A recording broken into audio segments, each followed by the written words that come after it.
How to succeed at insurance as a new agent, insurance sales. What do I need to do if I'm brand new? Two things you need to understand. First of all, don't overcomplicate this, okay? So like my world has always been middle American market, term life insurance, return to premium, whole life insurance. People say to me, can you give me the product training? Follow me when I do this. The whole life insurance is for your whole life. Like, and the premium stays the same. And the term is, if you die, it gives you the face amount, and if you live, you get all your money back. And I say that because as a new agent, don't overcomplicate this thing. There are a lot of people out there, and the reason they want to overtrain you is they don't know how to manage. Those that can't manage will always micromanage. You're gonna call people up. If you're in insurance, you don't have leads, get out. Go to a place that has leads. I don't care where it's at, but get leads. Cold calling sucks, don't do it. If somebody tells you cold calling's good, if you sell to your family and friends, that's it. Quit as fast as you can. You'll never succeed, because you can't sell your uncle a policy every single day, okay? Once you have leads, the magic to being successful as a new agent is understanding that every single person that you're gonna contact, every single one of them needs and wants your help. They need and want your help. See, it's a need-based sales, life insurance. So it's not a want-based sales, it's a need-based sale. People don't wake up and go like, cool, I can't wait to do my life insurance policy. Like, dude, I need it, so thus I want it. Most sales you've made are, I want it, I really don't need it. That's why you lose the sale, because it's a want, not a need. And I can teach you how to do that, and we'll talk about that in a different video. So in insurance sales, what you have to understand is, what are people looking for, right? So the number one thing your client's gonna be concerned about, by far number one, is gonna be, is that agent lying to me? Couple quick things you do to make sure you put them at ease. First thing you do when you sit down with people is tell them that. Go, hey, Tom, Susan, listen, first of all, you fill this out. Let me tell you a little about who I am. Share, you, license. Dude, if they ask how long you've been doing it, it's been 2 days, tell them it's been 2 days. And then go, thank God it's not very complicated, and I care deeply about people. So let me get back to where I was. And remember, people ask you questions for one of two reasons. They genuinely want the information from you, or they're trying to intimidate you, or trying to mess with you, throw you off track. And if you don't know, ask. You know, I was telling my buddy the other day, I used to drive this H2 Hummer back in the day, old, beat up, and I pull in the gas station, people were like, hey, what's that get for gas mileage? They weren't doing it because they were curious. They were doing it to be a that's all they were doing, right? Just to be an ass. And I'd go, hey, let me ask you something, man. Why are you asking me that? And I'd wait, because there are always guys that ask me. So I'd be like, why are you asking me that? I was just curious. No, you weren't. You were just being an ass. Because you know it's got low gas mileage. Your car gets 800 miles a gallon because it's worth $11, and I can pick it up and put it in my pocket and walk away with it. And this is a car that requires that. So I'm just telling you, when you're meeting with people, ask yourself that all the time, right? So when you talk to the client, you need to say, listen, here's what you need to understand. No matter what happens here today, here's a few ground rules, okay?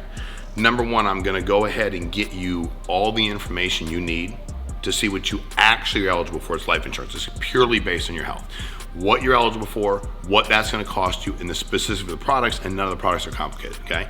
You're gonna give me all the information that I need to obtain that decision, and we're gonna make that decision today. So that's my job. I'm kind of like the guy that gets the information over, field underwriter, I get it all over the carrier, I mash it up here, like I do it right on my phone, and I tell you what you're eligible for. But there's a couple things you have to understand about me. Number one, no matter what happens here today, the promise I'm gonna make to you is I'll never lie to you. Anything I talk about today, anything I talk about that's going on, I'm never gonna lie to you. If you can have the coverage, I'm gonna tell you. If you can't have it, I'm gonna tell you. If it costs you, I'm gonna tell you the truth. If I tell you it's $147.11 and you get approved, your policy is gonna be $147.11, okay? Because they're concerned, they're not fearful of buying life insurance, they're fearful of being lied to. Second thing I say is, hey, listen, let me explain how I work with clients. My cell phone number is this. If you call me and I don't return your call within 24 hours, I need you to call my office and report me dead, because they're gonna have somebody to manage the file if I pass away. And I call everybody back within 24 hours. If I don't call you back, and I do two things, it's all psychology, right? I'm letting you know I ain't gonna lie to you. So I yank that away. So everything else we're doing throughout this 41 minutes in our appointment, you can't be thinking about me, I'm not lying to you. I'm gonna have nothing to lie about. And number two, I'm here to help you for life. I'm your insurance guy. When you become a good insurance producer is when people call and go, hey, I'm calling about my policy. I go, what company is it with? And they go, I don't know, but it's with Tim. That means you did a good job. Not that they should know their insurance company too, but my insurance guy, Tim, took care of it. That's a sign that you built a relationship and you became a meaningful specific in their life. And if you can also go in there, because here's the thing, if you're nervous, and listen, I'm not trying to be mean, and please hear me go, I'm just nervous. You're nervous to call somebody that asks for your help, that needs your help, and go out and meet with them when they say yes. I'm not trying to be rude, but your nervousness is gonna be misconstrued most likely, for you being manipulative or lying to them. You have to be at ease. And here's how you get put at ease. If they say things to you to throw you off, you don't ever take them personally. So the wife comes out, opens the door, and the husband comes in. You're the guy here to sell us something. I'm like, yeah, and you don't react. Because once you react, you get emotional, they control you. I go, yeah, not really, but Tom, your wife filled this out. You are Tom and Susan, right? Okay, yeah, Susan filled this out. It was almost like you all were selling us on the fact that you could get life insurance. I'm not selling. I mean, dude, if you buy it, you buy it. You don't, you don't. If you get the policy, I'm not going to retire. And if you don't get it, I'm not going to quit. Tom, I'm just here to do what Susan and y'all asked me to do with this form. And I'm very unemotional. I don't react to Tom. Tom goes, you're just like the rest of the sales guys. I'm like, I don't know who the rest of the sales guys are, Tom. I'm just like a dude in my jeans and my short sleeve polo shirt just doing my job. Kind of like at your job, you just do your job, right? But never take it personally. A man or woman in control of his or her emotions is a very dangerous person in a good way. So that's how you have to set up your appointment. That's how you have to communicate with people. And what you have to do once you've done that and you've level set is you have to take control. If you don't take control, they will. I was a social worker for many years, and people would go, I have bad kids. I'm like, nope, they have bad parents. Dude, those kids are 6 and 4. They're completely off the wall, grabbing stuff, smashing stuff, because there's no structure. Of course they're that way. If you don't provide structure in the in-home appointment, the clients, I don't think are gonna smash things, that'd be weird, but they're going to take control and they're gonna start to ask more questions. Whoever asks the most questions wins.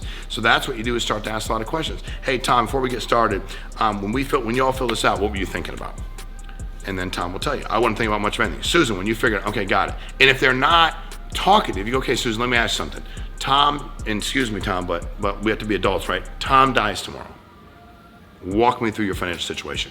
Once you gain control of a situation, they're just gonna answer questions. And by the way, most of us wanna be controlled when we're not the expert. When I go to my doctor's office, I want him to tell me what to do. I want them to tell me where to sit, where to sign, when to come in. When I come in, go to room 2. I don't expect to go in there and make decisions on my own. And if I had to, I'd never go to that doctor ever again. I'd be like, that was weird. I just kind of showed up. They went down the hall. I started doing my own tests. Like, that was weird. So when you're in this appointment, they're expecting you to take complete control. And if you don't take complete control, they're going to misconstrue it as you being, you're lying, you're nervous. And why would you be nervous doing something they asked you to do? And when they say things, roll with it. It doesn't matter what they say. When I started, I was probably about 40 pounds overweight. I wanted to lose 40. And I was carrying a lot of weight. And I would walk up the steps and they'd be like, sometimes they'd be like, I'm trying to get to you, ask me all this question. My heart's beating and I'm out of breath from walking up the stairs. And they'd be like, there's 4 stairs. I'm like, I know, I'm 40 pounds overweight, man. Like, I never took things personally, and I was willing to roll with them because my job was to protect you. So as a new insurance agent, you need to have the right presence in the house. You need to take control of the situation. And if there's a question to ask. I was sitting with a guy, probably my 3rd or 4th appointment, and he had 2 fingers. The 3 were missing. He had 2, right? Like, actually, these were missing. He had these 2. Mine's broken. It's still messed up from forever ago. But he had 2. And he just kept talking. And I said, hey, man, if you don't mind me asking, what happened to your hand? And he just paused and he said, waited. I just waited. And that's the other thing. When you ask somebody a question, just shut up. Good or bad, just let him answer. And he said, I had an accident where I used to work at. And he went through the whole story. It took him like 5 minutes to tell a story. And I said, I was just curious. And he says, thanks for asking. I said, what do you mean? He goes, well, most people just kind of keep like making weird eye contact. I go, dude, we're born with 5 and you have 2. Why would I not ask where the other 3 are? Like, why would that be weird? And my point is, like, you have to ask, right? You can't overreact to anything. You can't assume anything. And if he asked me something, I'd answer it. I had nothing, like, I am who I am, nothing to hide from him. So it's being vulnerable and making deposits. When you want information from people, you have to give them information. You have to make deposits. So every time you're getting social security number, information about their medical, where they work, you have to share things about how you're brought up. Anything you can share with them that makes you connect. I'd be like, man, how long you all been? This is my 2nd marriage. Got it. Well, I have 4 kids. He has 4 kids. Okay, so I raised my mom raised us, me and my brother. My parents split when I was young, but I was primarily with my mother, and she worked really hard, worked 3 jobs. Like, I just wanted to connect. If they drank beer and they offered me a beer, I'd say, I'd take one, but I'll be here for 5 days. Where should I sleep? And they would look at me really weird. I'd be like, I'm sober and I don't do well with drinking. It tends to get me like I have massive problems with it. So thanks, but unless you want me to move in, I can't start drinking. And they'd be comfortable because I shared something. So you have to share and be vulnerable. Don't have to go in there and be king of the world. You know, I had a guy one day show me his Little League picture, and I had an agent with me. And he was like 35 years old. And he was like, I played Babe Ruth too, do you know? And he was like from 3 towns away from me. I'm like, dude, that's unbelievable. Like, did you play with, and my buddy was like, I knew him. He's like, why didn't you sign with some dude? Why would I ever ruin his parade and go, yeah, I played here, I played there, I played in college. Like, why would I do that to him? Why would I not just be happy for him, be proud? I'm not trying to one-up people. One-uppers suck. You know, I just want people to be happy. So as a new agent, those are things you have to know and have to internalize to be successful.